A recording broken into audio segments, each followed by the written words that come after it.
కాలంగా ఇన్‌స్టాగ్రామ్‌లోని వినియోగదారులు తమకు నచ్చిన కంటెంట్ తమ ఫీడ్‌లో కనిపించడం లేదని ఫిర్యాదు చేస్తున్నారు. దీనిని దృష్టిలో ఉంచుకొని కంపెనీ కొన్ని మార్పులు చేసింది.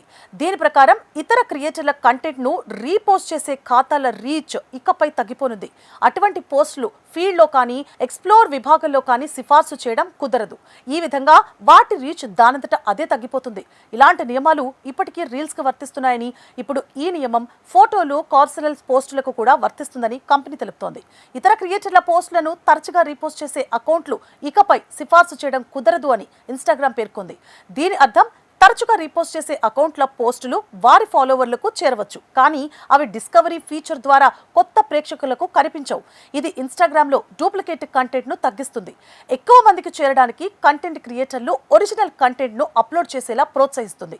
ఒక యూజర్ ఇప్పటికే ఉన్న టెంప్లెట్ లేదా క్లిప్స్కు కొత్తగా ఏదైనా జోడిస్తే అది ఒరిజినల్గా పరిగణిస్తామని కంపెనీ చెబుతోంది.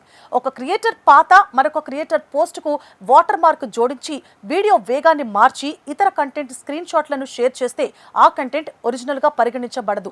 అటువంటి పోస్టులు కొత్త ప్రేక్షకులకు చూపించడం కూడా కుదరదు.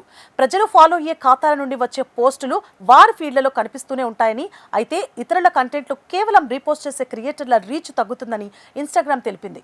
కంటెంట్ నాణ్యతను మెరుగుపరచడానికి, అలాగే ఒరిజినల్ క్రియేటర్లకు ఎక్కువ రీచ్, ఎంగేజ్మెంట్ ఇవ్వడానికి ఈ మార్పు చేస్తున్నట్లుగా ఆ సంస్థ పేర్కొంది. ఇటీవల ఫేస్బుక్, ఇన్‌స్టాగ్రామ్‌తో సహా తమ ప్లాట్ఫామ్లు సుమారు 20 మిలియన్ల రోజువారీ క్రియాశీల వినియోగదారులను కోల్పోయామని మెటా పేర్కొంది.